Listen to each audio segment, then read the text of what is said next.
Halo Kak, lebih baik usaha itu dikelola sendiri atau orang lain ya? Nah, mari kita jawab. Tergantung apakah kamu itu mau kelola sendiri atau dikelola orang lain. Jadi tergantung dari kamu pemula atau sudah berpengalaman dalam berbisnis. Jika usaha kamu mau kamu kelola sendiri, langkah awalnya maka kamu nggak perlu pegawai yang banyak-banyak, cukup satu atau dua orang. Dan nggak perlu sistem yang lengkap, nggak perlu manajemen yang kuat, cukup kamu kelola sendiri sampai usaha kamu berkembang dan jalan. Tapi kalau usaha kamu dikelola orang lain atau yang menjalankan orang lain, sedangkan kamu sebagai leadership atau pemimpin, maka kamu butuh sistem yang mengatur hal itu.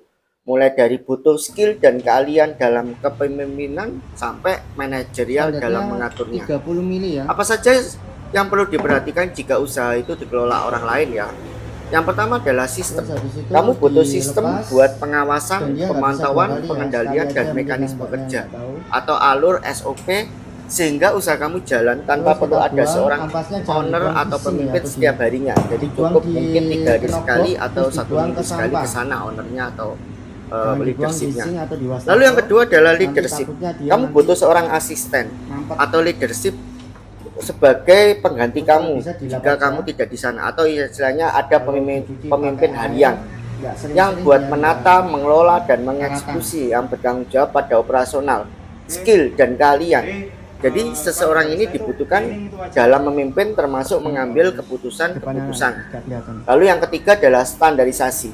Kamu butuh standarisasi yang kuat dalam menjalankan produk sampai pelayanan, seperti standar resep, standar takaran, standar pelayanan, standar pemasaran, dan masih banyak lagi.